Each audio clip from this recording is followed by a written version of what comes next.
तो नमस्कार दोस्तों, एक बार फिर से आपका स्वागत है। इन दिनों बस्तर में अब आप देख रहे हैं कि नक्सलवाद जो है वो लगभग खात्मे की कगार पर है। तो मुझे ऐसा लगा कि मुझे आप लोगों से इस विषय में चर्चा करनी चाहिए कि आखिर, क्योंकि 4 दशकों से ये नक्सलवाद का जो आंदोलन है, इसकी उपस्थिति है वो बस्तर में 4 दशकों से है। तो ऐसा अचानक से क्या हो गया कि नक्सलवाद जो है, सशस्त्र नक्सलवाद जो है वो अब लगभग खात्मे की कगार पर है। तो आज हम चर्चा करेंगे कि आखिर ऐसा क्या हुआ कि नक्सलवाद जो है वो अब इस स्थिति में आ चुका है। देखिए, जहां तक मुझे याद है, मैं जब से जर्नलिज्म कर रहा हूं, जब से मैं बस्तर के अंदरूनी इलाकों में पत्रकारिता के लिए जा रहा हूं, न्यूज कवर करने के लिए जा रहा हूं, मुझे अच्छे से याद है वर्ष 2005 के आसपास सलवा जुलूम का दौर था। एक बार मुझे एक सीआरपीएफ के कमांडेंट ने बीजापुर के आसपास के इलाके से कॉल किया था कि एक बाल संगम पकड़ी गई है। तो मैंने पूछा, सर ये बाल संगम क्या होता है? तो उन्होंने मुझे बताया कि नक्सली अपने कैडर में कई बार बहुत कम उम्र के बच्चों को शामिल कर लेते हैं। तो एक ऐसी बच्ची को हम लोगों के पास आई है या हम लोगों को मिली है जो नक्सलियों के बाल कैडर का हिस्सा है। तो उसको जब मैं उस न्यूज को कवर करने के लिए जब मैं बीजापुर जा रहा था, तो अलग अलग जगहों में भैरमगढ़ के आसपास सलवा जुलूम के बैरिकेड्स लगे हुए थे और सलवा जुलूम के लोग जो है वो हमसे पूछताछ कर रहे थे। मैं ये बताना चाहता हूं कि वो परिस्थितियां ऐसी थी जब हम लोग सपने में नहीं सोच सकते थे कि बस्तर से कभी नक्सलवाद का सफाया हो सकता है। मुझे अच्छे से याद है कि वर्ष 2014-15 की बात है। हम लोग हांदावाड़ा वाटरफॉल जाना चाह रहे थे और हम लोगों ने इंद्रावती नदी मुचनार के पास से क्रॉस की थी नाव से। कुछ गांव क्रॉस करके जब हम आगे बढ़े तो एक गांव में हम लोग वहां से जब बढ़ रहे थे तो लगातार हम लोग देख रहे थे कि नक्सलियों के बड़े बड़े स्मारक, 30-30 फीट ऊंचे स्मारक जो है वो बने हुए थे सड़क के किनारे। तो अंततः एक गांव में कुछ लड़कों ने हमें रोका, ग्रामीण लड़कों ने, और उन लोगों ने हमसे पूछताछ की। और जब हमने बताया कि हम लोग जो है वो पत्रकार हैं और न्यूज कवरेज के लिए आए हैं, तो उन लोगों ने हमें काफी देर तक बैठाया। उसके बाद उन लोगों ने इजाजत नहीं दी कि हम आगे जाएं और हम लोग वाटरफॉल तक उस समय नहीं पहुंच पाए, वापस आ गए। मुझे अच्छे से याद है कि सुकमा और बीजापुर का जिला, दोनों सुकमा और बस्तर जिला का जो बॉर्डर इलाका है, दरभा के बाद कुमा कोलेंग का इलाका, तोंगपाल, पुष्पाल, लेदा, कुमा कोलेंग में नक्सलियों ने ग्रामीणों के साथ बहुत मारपीट की थी। हम लोग न्यूज कवर करने गए थे, ग्रामीण घायल थे, लेकिन एक भी ग्रामीण कैमरे पे कुछ बोलने को तैयार नहीं था। जब मैं उनसे पूछता था तो वो बताते थे कि भैया कुछ नहीं हुआ है, हमने कुछ नहीं देखा है। उसी तोंगपाल के पास ग्रामीणों ने एक पूरे के पूरे गांव के ग्रामीणों का अपहरण कर लिया था, क्योंकि वो लोग तोंगपाल के सरगीपाल के पास एक पुल निर्माण में कार्य कर रहे थे और नक्सलियों ने मुनीम की हत्या कर दी थी। हम लोग रात के 9:30-10 बजे पहुंचे थे। सरगीपाल क्रॉस करके हम लोग आगे जा रहे थे तो आधे रास्ते में ग्रामीण अचेत अवस्था में, गर्मी का सीजन था, उन्हें बहुत दूर पैदल जब उन्हें छोड़ा गया पहाड़ी इलाके से, तो लगभग 10-15-20 किलोमीटर गर्मी में वो लोग चलकर पैदल आ रहे थे। आधी रात को हम लोगों की मुलाकात ग्रामीणों से हुई थी। मैं ये बताना चाह रहा हूं कि वो समय ऐसा था जब हम लोग सपने में नहीं सोच सकते थे कि कभी नक्सलवाद जो है वो बस्तर से कम होगा। लेकिन आज देखिए आप, चर्चा ये है कि आखिर ऐसा क्या हुआ कि नक्सलवाद जो है एकाएक लोकतंत्र के सामने घुटने टेक कर पैरों पर गिड़गिड़ा रहा है। वर्ष 2019 से 2025 के बीच 7 वर्षों में सुरक्षा बलों पर, नक्सलियों पर सुरक्षा बलों ने आक्रामक प्रहार किया और लगभग 1006 नक्सली उस दौरान मारे गए। सोचिए, सिर्फ 7 वर्ष में 1006 नक्सलियों का मारा जाना। उन्हीं 7 वर्षों में, मैं बता रहा हूं 2019 और 2025 के बीच की बात, उन्हीं 7 वर्षों में लगभग 7311 आत्मसमर्पण और गिरफ्तारियां हुई। लेकिन मुख्य बात यह है कि केंद्रीय गृह मंत्री अमित शाह ने जब पहली बार यह घोषणा की कि 31 मार्च 2026 तक संपूर्ण भारत देश से सशस्त्र नक्सलवाद का खात्मा कर देंगे, उसके बाद आखिर ऐसा हुआ क्या? देखिए, केंद्र सरकार और राज्य सरकार, क्योंकि नक्सलवाद का जो रेड कॉरिडोर है, पशुपति से तिरुपति तक का रेड कॉरिडोर, इसमें कई सारे राज्य आते हैं, जो जिसके कई सारे जो जिले हैं वो नक्सल प्रभावित रहे हैं। तो आप ये सोचिए कि एक वो समय था और एक ये समय है जब मात्र 6 जिले जो हैं वो आज नक्सल प्रभावित, अब वो भी नहीं है, बहुत कम स्थिति में है। तो जब समन्वित रूप से केंद्र और राज्य सरकार ने मिलकर के काम किया, तो क्योंकि नक्सलियों का सबसे बड़ा हब, उनका कोर इलाका, उनका लिबरेटेड जोन जो वो लोग खुद कहते थे, वो अबूझमाड़ का इलाका था। सारे बड़े नेता, सारे ट्रेनिंग कैंप्स, वेपनों का निर्माण, ये सारी चीजें वहां पर चलती थी। लेकिन जब सुरक्षा बल के जवान उस बड़ी संख्या में, क्योंकि अबूझमाड़ में एंटर करना अपने आप में बहुत बहुत खतरनाक था, तो सुरक्षा बल के जवान लगभग 1000 की संख्या में अबूझमाड़ के अंदर सर्चिंग ऑपरेशन में पैदल जाया करते थे। और क्योंकि नक्सलियों का वो कोर इलाका था, तो नक्सली वहां पर जवानों से एनकाउंटर से बचते थे, ना तो वो उनका एम्बुश करते थे और ना ही वो उनसे सीधी लड़ाई करते थे। वो चाहते थे कि जवान वहां से गुजर जाए। ग्रामीण चाहे खुद से या नक्सलियों के भय से सूचनाएं जो है वो नक्सलियों को दिया करते थे। जब ग्रामीण एक इलाके से दूसरे इलाके में गुजरते थे, तो ग्रामीण जो है वो नक्सलियों को सूचना दे दिया करते थे और नक्सली उस इलाके से साइड हट जाते थे, तो जवान जो है वो सर्चिंग ऑपरेशन करके वापस आ जाया करते थे।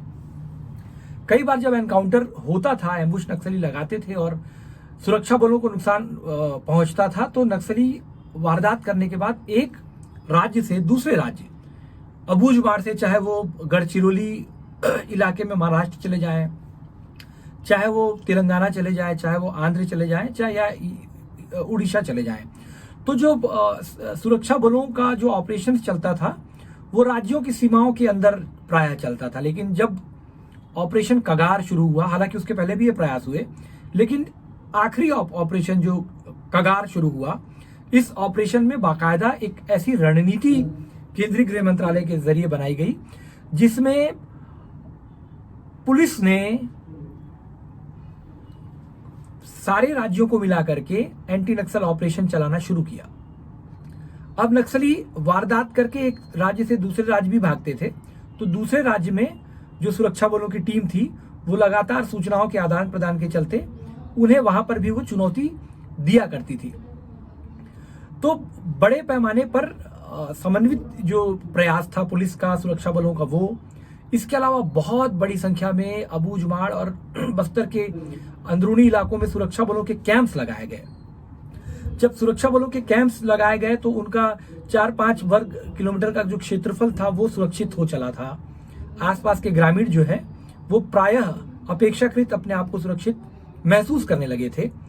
धीरे धीरे ये कड़ी जुड़ती गई, सुरक्षा बलों के कैंप्स बढ़ते गए, और जब सुरक्षा बलों के कैंप्स बढ़ते गए, कुछ समय गुजरा, तो ग्रामीणों को ऐसा लगने लगा कि शायद अब हम सुरक्षित होने लगे हैं।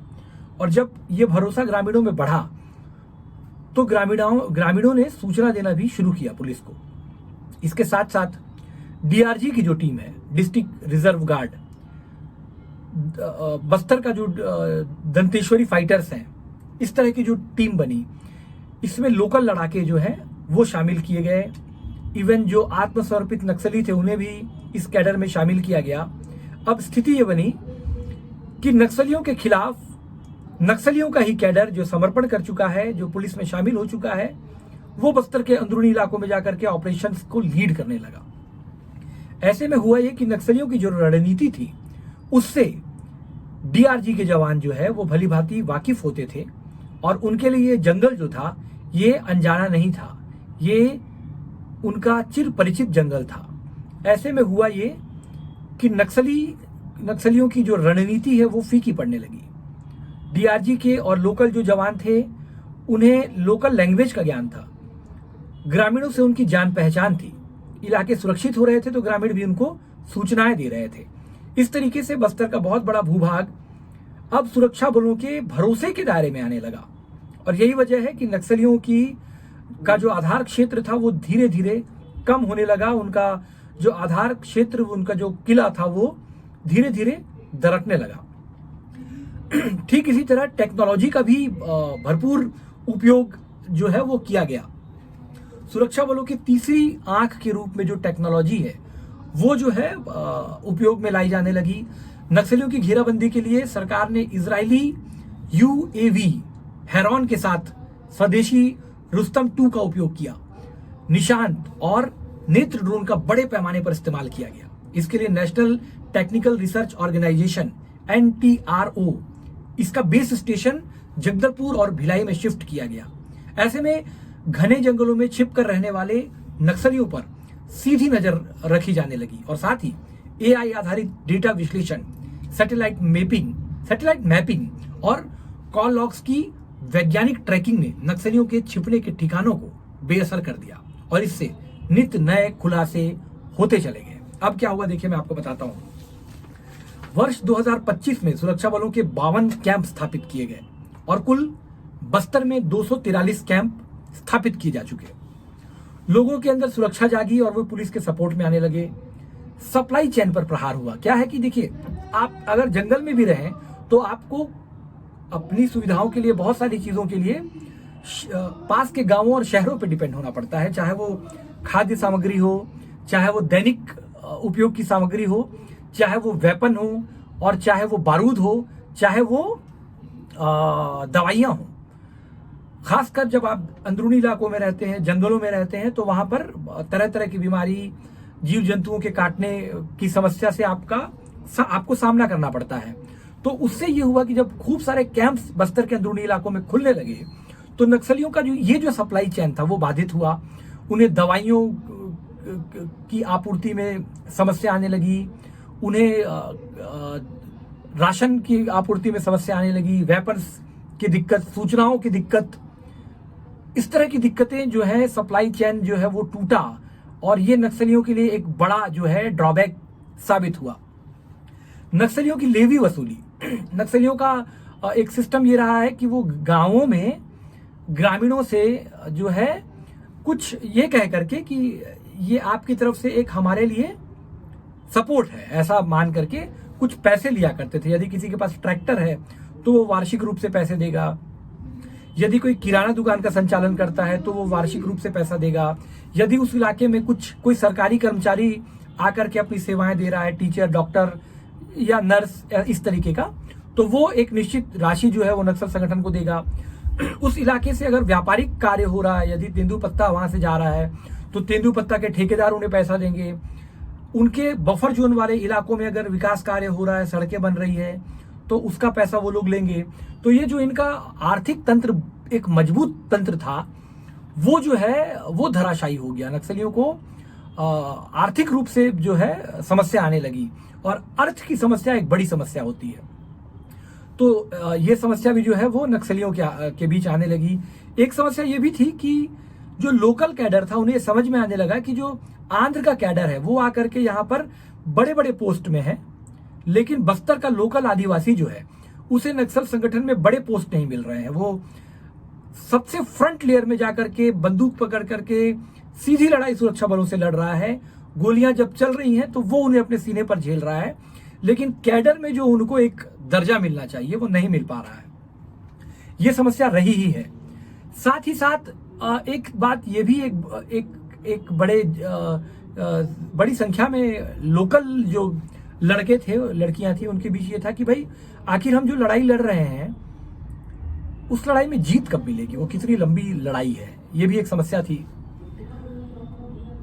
छोटी छोटी बातों पे हत्याएं, जैसे अगर किसी व्यक्ति के पास, गांव में ग्रामीण के पास मोबाइल है, यदि कोई बार बार शहर जाता है, यदि उसका कोई मित्र पुलिस वाला अगर उसको शहर में मिल गया और मुखबिरी हो गई, मुखबिरी मीन्स अगर नक्सलियों को यह बता दिया गया कि इसके पास मोबाइल है या शहर में ये किसी पुलिस वाले के साथ मिलकर बातचीत करता देखा जा रहा है, तो उस संदिग्ध व्यक्ति के खिलाफ कोई बहुत गहन जांच नहीं होती थी। कुछ सूचनाओं पे और कुछ क्या कहना चाहिए, गवाहियों पे जन अदालत के नाम पर उनकी हत्याएं कर दी जाती थी। तो ग्रामीण ये भी देखते थे लगातार कि यार एकदम से छोटी छोटी चीजों में किसी की हत्या कर देना। हालांकि नक्सल संगठन के लिए मुखबिर कोई छोटी समस्या नहीं थी, ये सबसे बड़ी समस्या थी। तो ग्रामीण ये सारी चीजें लगातार देख रहे थे।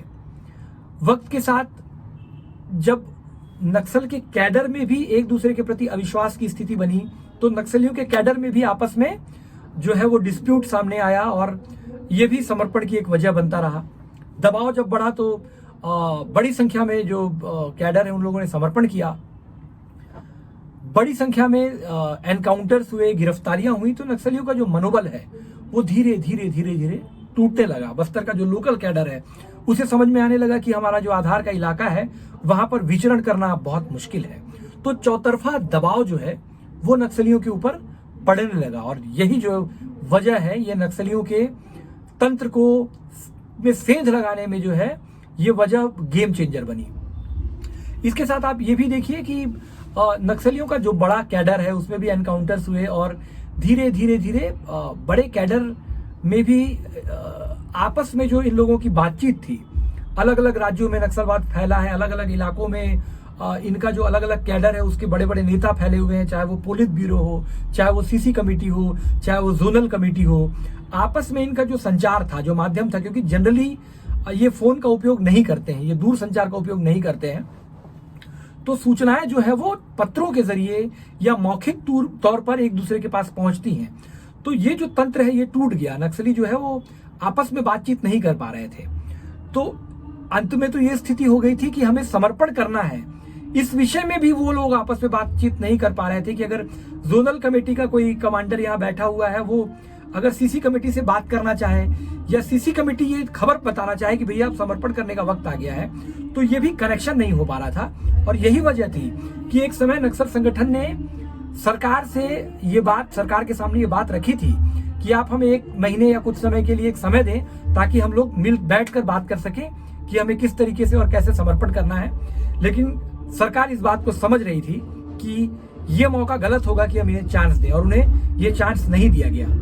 अलग अलग कैडरों ने समर्पण किया, एनकाउंटर्स हुए और अंततः आज ये स्थिति है कि पापा राव के समर्पण के बाद मुझे ऐसा लगता है कि मिसिर बेसरा या 1-2 और ऐसे ही कैडर का कोई नक्सली, 150 नक्सली रह गए हैं जो अलग अलग इलाकों में छिपे हुए हैं। और समय रहते, क्योंकि आज 26 मार्च है और काउंटडाउन शुरू है, 3-4 दिन ही बाकी है, मुझे ऐसा लगता है कि 3-4 दिनों के भीतर ही वो जो एक कैडर भी है वो भी या तो समर्पण कर जाएगा या एनकाउंटर या गिरफ्तारी या वो शक्तिहीन हो जाएगा। तो ये मुख्य वजह रही हैं कि बस्तर में और संपूर्ण भारत देश में नक्सलवाद का खात्मा आखिर एकाएक कैसे हो रहा है। ये जो मैंने आपको वजहें बताई, ये प्रमुख वजह रही है। ऐसे ही किसी महत्वपूर्ण टॉपिक पे फिर से हम साथ में चर्चा करेंगे। अगर आपको ये चर्चा पसंद आई हो तो प्लीज सब्सक्राइब जरूर कीजिएगा। धन्यवाद।